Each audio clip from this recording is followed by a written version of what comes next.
We all have those days where you're just in a mood. Your normal routine is just not in formation. See, it's things like this that really do open up my eyes to who is the real artist here. Because when I don't have formation in my day because of a normal routine, then the creature of habit begins to react. And when I do feel that it's right, I'm able to embrace all places of change. But when something doesn't feel right, I'm probably just like you, we react. And too much time is spent trying to get back onto the horse. Now, here's the thing. If it's a successful attempt, you're still not going to get the time back. And because I'm such a clock watcher, the mind doesn't rest once awake. I mean, everything has got to be laid out to be played out. Until the moment it arrives, it removes you from your normal routine. And moving through that mess puts dirt on the floor of recovery. The mind slips and slides while the heart takes note of how little time is left to be creative. In a mood, one that seems to be holding on.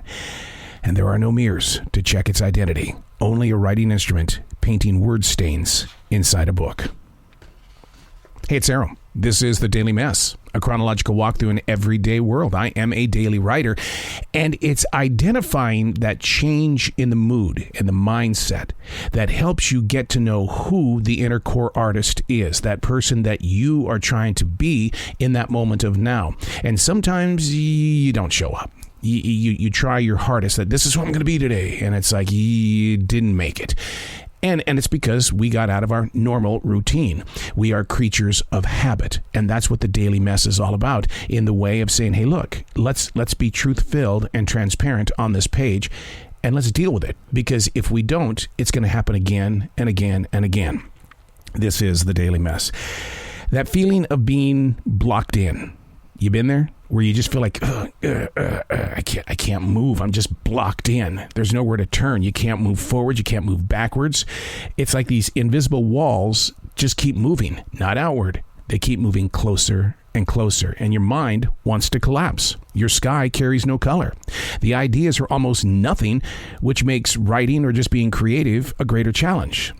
So the choice is to write about the ideas, having that feeling of being blocked, where nothing even moves. The edge of the universe is where you think you stand.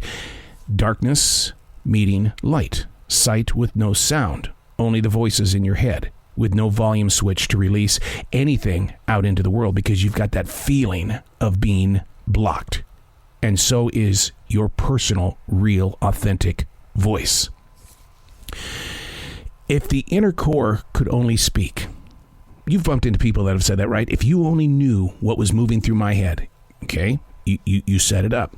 I do want to know. Let me hear it. But, I wish there was a speaker so that we could hear how other people think.